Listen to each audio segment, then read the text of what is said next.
Lake George Battlefield Moments, a production of Lake George Battlefield Park Alliance, preserving our area's incredible history. Here's local historian Dr. Bruce Venter.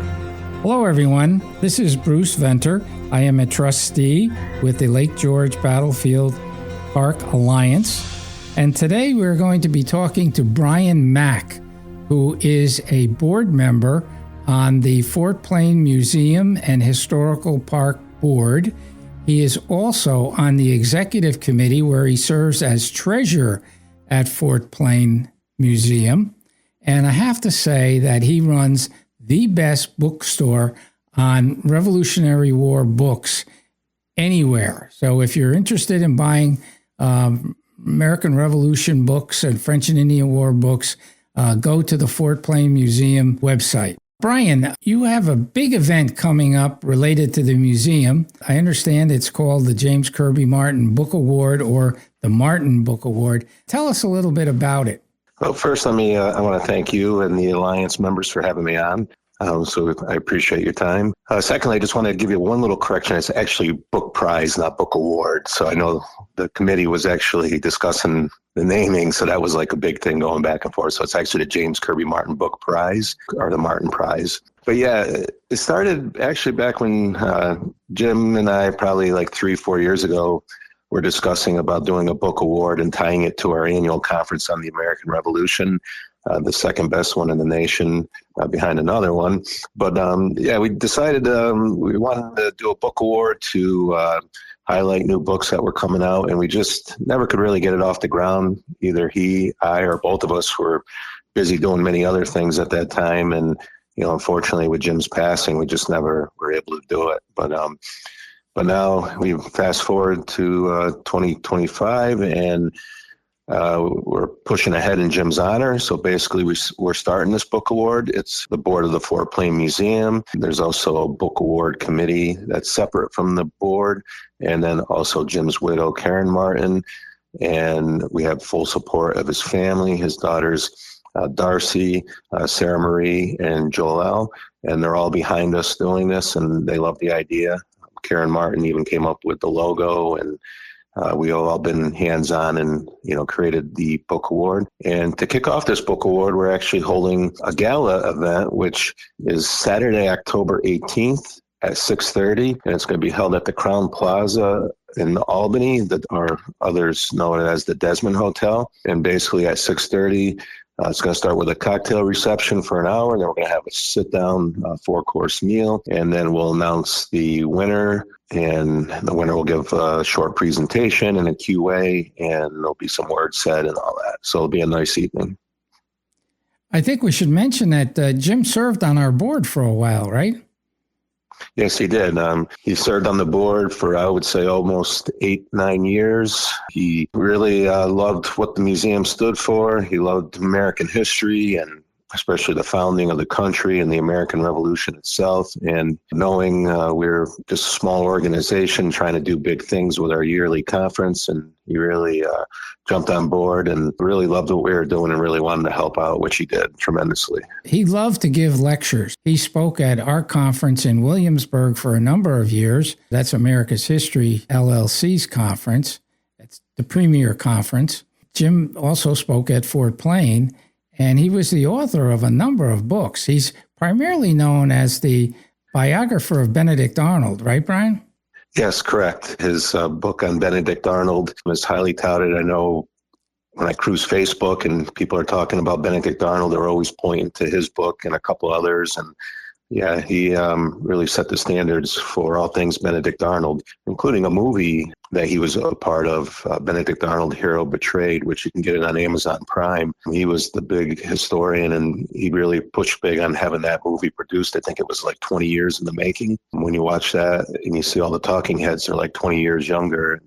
Unfortunately, though, the sad thing is when you watch it, a few of them aren't with us anymore, but it's definitely worth watching. I know Jim poured his heart and soul into that documentary movie. Yeah, I remember when they premiered the movie, you and I were there in Saratoga Springs. So Jim had a lot of things going.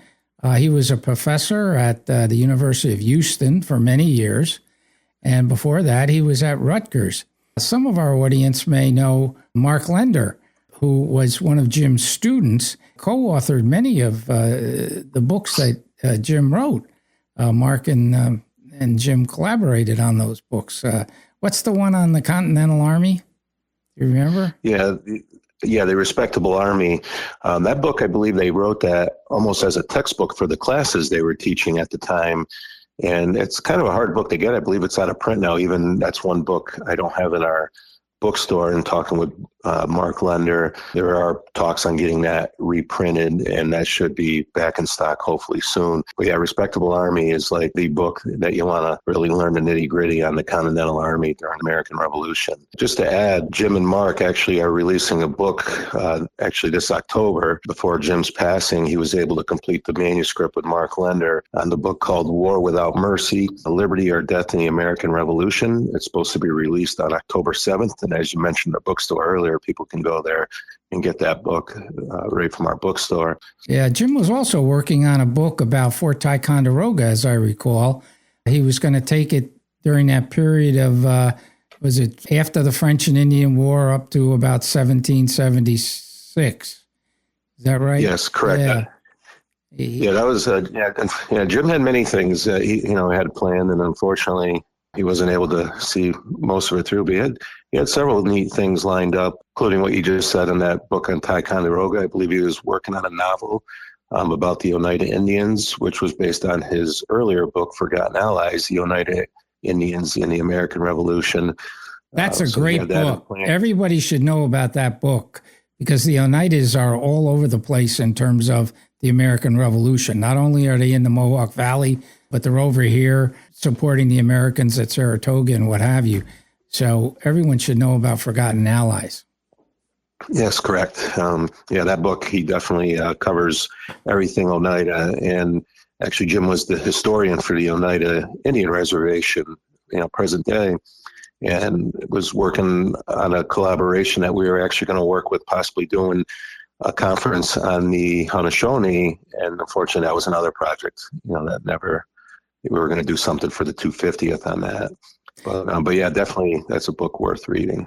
Speaking about Jim as a speaker at our conference, he also did a number of tours for me. I was thinking back today, he did a bus tour on the Oneidas in the American Revolution for me. And he did a couple of tours on Benedict Arnold. He did Benedict Arnold in Connecticut for me, which was a fantastic tour, and covered New London and what have you. And we also did a tour of Benedict Arnold in upstate New York, where we covered not only the Saratoga campaign, but the capture of Fort Ticonderoga in 1775 and the Battle of Valcour Island.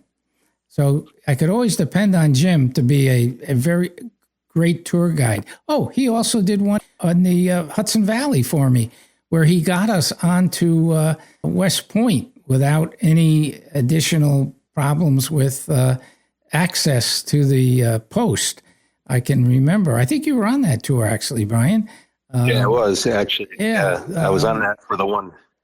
Yeah, Jim was, he was an adjunct, no, he's a visiting professor at West Point one year, and he thought it'd be a great idea to do a tour around that time period and all like that. And unfortunately, during that tour, he had to cover Major John Andre and the treason of Benedict Arnold. That kind of hurt him a little bit, but because he was a great advocate for Benedict Arnold as opposed to myself, who always chided him about it. But he really was a great tour leader, very, very exuberant. And I said before, a prolific writer. And so it's really great that we're going to honor Jim with this book award. Just go through the details one more time as we're closing down, Brian. Saturday, October 18th at 6:30 p.m., we're holding the first gala event, and this will honor the James Kirby Martin Book Prize, and it'll be at 6:30 at the Crowne Plaza Desmond Hotel in Albany. Please go to our website, just type in fortplainmuseum.org. You'll see it right on our page, or you can go to our events page. You can purchase tickets. You can also find information if you want to stay at the hotel and conference center where it's being held at. It's just minutes away from the Albany airport, or right off the Northway, so it's right off a major interstate highway. So it's easy access, easy to get to. We're going to be honoring 2 books, actually. So just kind of give you a little overview of the book prize itself. Every year there'll be a grand prize winner. They'll receive a $5,000 prize. Well, it's an anonymous donation every year for that. That's covering that award. And then also there's going to be a runner-up or second place. We're still working on the details on that. We're also thinking of maybe doing like a local history prize with the second place. But anyhow, there'll be a $1,000 prize for that second book. So for this year, we're doing a grand prize and we're doing the honorable mention or runner-up. The grand prize, actually, I'll announce it for the first time. The winner knows, but we haven't announced it yet. But it's Penman of the Founding, a biography of John Dickinson, and that's by Jane Calvert. And then the runner-up or honorable mention is Defending Fort Stanwix, a story of the New York frontier in the American Revolution by William Larry Kidder. So those are the 2 winners. You're hearing it first here. So please go to our website. You'll find all the information you need on the event itself. It'll be a really nice event. It'll be business casual, so you don't have to wear a tuxedo, and but it will still be a nice event in honor of Jim. So we look forward to hopefully seeing many of you there. Well, thank you very much, Brian, for being with us today. And for those of you who are listening, please go to Lake George Battlefield Moments on YouTube to hear this recording, as well as many of our podcasts that were done in the past. Thank you. Lake George Battlefield Moments, a production of Lake George Battlefield Park Alliance, preserving our area's incredible history. For more information or to check out the latest podcast, go to lakegeorgebattlefield.org and listen live on Saturday mornings at 9:40 a.m. to Lake George Battlefield Moments on 93.5 Lake FM.